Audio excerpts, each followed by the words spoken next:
ஹரே கிருஷ்ணா. உயிரிலிருந்து உயிர் தோன்றுகிறது பாகம் 36 அத்தியாயம் 14 காலை உலா டிசம்பர் 3 1973 அன்று ஒளிப்பதிவு செய்யப்பட்டது. லாஸ் ஏஞ்சலஸின் அருகிலுள்ள பசிபிக் மகா சமுத்திரத்தின் கரையில் ஸ்ரீல பிரபுபாதா அவர்கள் டாக்டர் சிங், டாக்டர் WH வுல்ப்ஸ் ரோட்கே மற்றும் சில மாணவர்களுடன் நிகழ்த்திய உரையாடலின் தலைப்பு கிரகங்களிடையே உள்ள வாயுக்களின் தோற்றம். டாக்டர் சிங் கூறுகிறார், முன்னொரு காலத்தில் இப்பூமியானது வாயுக்களில் மிதந்து கொண்டிருந்த தூசுகளையே கொண்டிருந்தது என்றும், பிறகு காலப்போக்கில் இத்தூசு துகள்கள் ஒன்று சேர்ந்து இறுகி பூமி இன்றைய நிலைக்கு உண்டானது என்றும் சில விஞ்ஞானிகள் கூறுகிறார்கள். ஸ்ரீல பிரபுபாதா கேட்கிறார், இருக்கலாம், ஆனால் அவ்வாயுவும் தூசும் எங்கிருந்து வந்தன? டாக்டர் சிங் கூறுகிறார், அது ஏற்கனவே இருந்தது என்கிறார்கள். ஸ்ரீல பிரபுபாதா கூறுகிறார், பகவத்கீதையில் 7.4 கிருஷ்ணர் கூறுகிறார், பூமிர் ஆபோ நலோ வாயு கம்மனோ புத்திர் ஏவச்ச அகங்கார இது யம்மே பின்னர் பிராகிருதிர் அஷ்டதா. நிலம், நீர், நெருப்பு, காற்று, ஆகாயம், மனம், புத்தி, பொய்யான அகங்காரம் ஆகிய இவை 8 என்னிலிருந்து பிரிந்த பருப்பொருள் சக்திகள் ஆகும்.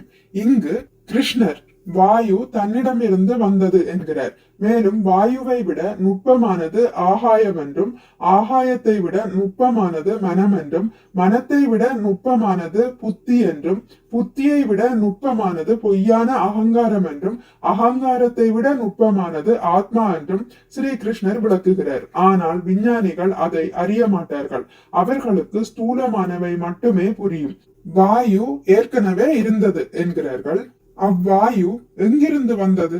டாக்டர் சிங் கூறுகிறார், அதற்கு அவர்களால் விடையளிக்க முடியாது. ஸ்ரீல பிரபுபாதா கூறுகிறார், ஆனால் நம்மால் விடையளிக்க முடியும். வாயு கம், அதாவது ஆகாயத்திலிருந்தும், ஆகாயம் மனதிலிருந்தும், மனம் புத்தியிலிருந்தும், புத்தி பொய் அகங்காரத்திலிருந்தும், பொய் அகங்காரம் ஆத்மாவிலிருந்தும் வந்ததென்பதை நாம் ஸ்ரீமத் பாகவதத்திலிருந்து அறியலாம். டாக்டர் சிங் கூறுகிறார், டார்வின் கூறும் பரிணாம முறைக்கு முன்பே ஒரு ரசாயன பரிணாமம் ஏற்பட்டிருக்க வேண்டும் என்று சில விஞ்ஞானிகள் வாதிக்கிறார்கள்.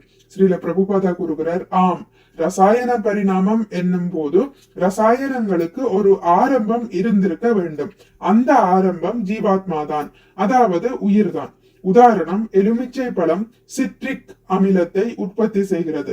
நமது சரீரங்களும் ரசாயனங்களை உற்பத்தி செய்கின்றன என்பதற்கும் இரத்தமும் சிறுநீரும் சான்றுகள். ஆகவே ரசாயனங்கள் உயிரை உற்பத்தி செய்வதில்லை, மாறாக உயிரே ரசாயனங்களை உற்பத்தி செய்கிறது. டாக்டர் சிங் கூறுகிறார், செல்களில் ஒரு முறை உயிர் வித்து ஏற்பட்டுவிட்டால் பின்பு அது தானாகவே வளர்ச்சி பெற்று ஜீவராசியாக செயல்படுகின்றதென விஞ்ஞானிகள் கூறுகிறார்கள். ஸ்ரீல பிரபுபாதா கூறுகிறார், ஆம், ஆனால் அந்த வித்தை தருபவர் யார்? பகவத்கீதையில் 7.10 கிருஷ்ணர் இக்கேள்விக்கு பதிலளிக்கிறார். பீஜம் மாம் சர்வ பூதானாம் விதி பார்த்த சனாதனம். பிருதுவின் மகனே, அனைத்திற்கும் மூல வித்து நானே என்பதை அறிவாயாக. மேலும் சர்வயோனிஷு கௌந்தேய மூர்த்தய சம்பவந்தியா தாஷாம் பிரஹம மஹத்யோனிர் அஹம் பீஜ பிரதாபிதா. குந்தியின் மைந்தனே, இப்பருப்பொருள் இயற்கையில் அனைத்து உயிரினங்களுக்கும் பிறப்பாலேயே சாத்தியமாகின்றன என்பதையும், நானே அனைத்திற்கும் விதையளிக்கும் தந்தை என்பதையும் நீ புரிந்து கொள்ள வேண்டும். பகவத்கீதை 14.4 கிருஷ்ணர் இவ்வாறு கூறுகிறார். அடுத்த தலைப்பு மூல கர்த்தாவை ஏற்றல். டாக்டர் உல்ப் கேட்கிறார், ஸ்ரீல பிரபுபாதா அவர்களே, பணிவுடன் கேட்கிறேன், செயற்கையாக ஒரு உயிர்கூரை விஞ்ஞானிகள் வெற்றிகரமாக சிருஷ்டித்து விட்டால் நீங்கள் என்ன சொல்வீர்கள்? ஸ்ரீல பிரபுபாதா பதில் கூறுகிறார், அதில் அவர்களுக்கு என்ன சிறப்பு? இயற்கையாகவே உள்ளதின் நகலை செய்வார்கள், அவ்வளவுதான். இரவு கேளிக்கை கூட்டத்தில் யாராவது நாயை போல் குறைத்தால் மக்கள் பணம் கொடுத்து வேடிக்கை பார்ப்பார்கள். ஆனால் அசல் நாய் குறைக்கும் போது அவர்கள் லட்சியம் செய்ய மாட்டார்கள். டாக்டர் சிங் கூறுகிறார், ஸ்ரீல பிரபுபாதா, ரசாயன பரிணாமம் என்ற கருத்து 1920 ஒரு ரஷ்ய உயிரியல் விஞ்ஞானியால் வெளியிடப்பட்டது. அவர் ரசாயன பரிணாமத்திலிருந்து உயிர் தோன்றுவதற்கு முன் பூமியை சுற்றி ஜலவாயு மிகுதியாக இருந்ததென்றும் பிராணவாயு மிக குறைவாக இருந்ததென்றும் விளக்கினார். பின்னர் காலப்போக்கில் சூரியனின் கதிரியக்கத்தினால் ஜலவாயுவின் கூறுகள் பலவிதமான ரசாயனங்களாக உருப்பெற்றன என்றும் கூறுகிறார். ஸ்ரீல பிரபுபாதா கூறினார், அது இரண்டாம் பட்சமானது. முதலில் ஜலவாயு எங்கிருந்து வந்தது?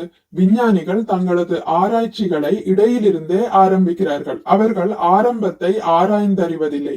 ஆரம்பத்தை நாம் அறிய வேண்டும். அதோ கடலின் மேல் பறக்கிறதே ஒரு ஆகாய விமானம்.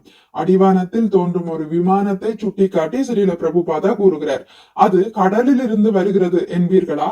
திடீரென்று கடலில் ஒரு வெளிச்சம் தோன்றியதும் விமானம் சிருஷ்டிக்கப்பட்டது என ஒரு முட்டாள் கூறினால் அது விஞ்ஞான ரீதியான விளக்கமாகுமா?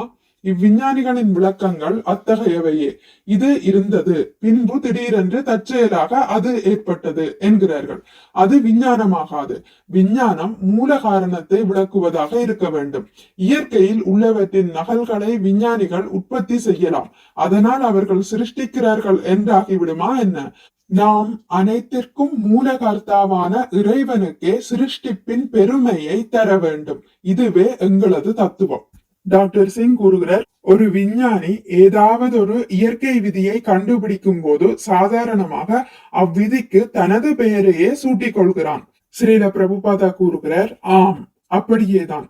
ஏற்கனவே இயற்கையிலேயே உள்ள விதிக்கு உரிய மதிப்பை விஞ்ஞானி தானே பெற விரும்புகிறார். அவ்வளவுதான். ஹரே கிருஷ்ணா. இத்துடன் முடித்துக் கொள்கிறேன். இனி அடுத்த பதிவில் இதன் தொடர்ச்சியான நெடிய வாழ்வில் துயரங்கள் நீடிக்கின்றன என்பதை பற்றி வாசிக்கலாம். மிக்க நன்றி. ஹரே கிருஷ்ணா. உங்களுக்கு இந்த வீடியோ பிடித்திருந்தால் லைக் பண்ணுங்கள், ஷேர் பண்ணுங்கள், சப்ஸ்கிரைப் பண்ணுங்கள். நோட்டிபிகேஷன் பெல்லை அழுத்துவதன் மூலம் அடுத்த பதிவுகள் உங்களை வந்தடையும். பகவான் ஸ்ரீ கிருஷ்ணரை பற்றி கேட்டு மகிழ்வோம். ஹரே கிருஷ்ணா.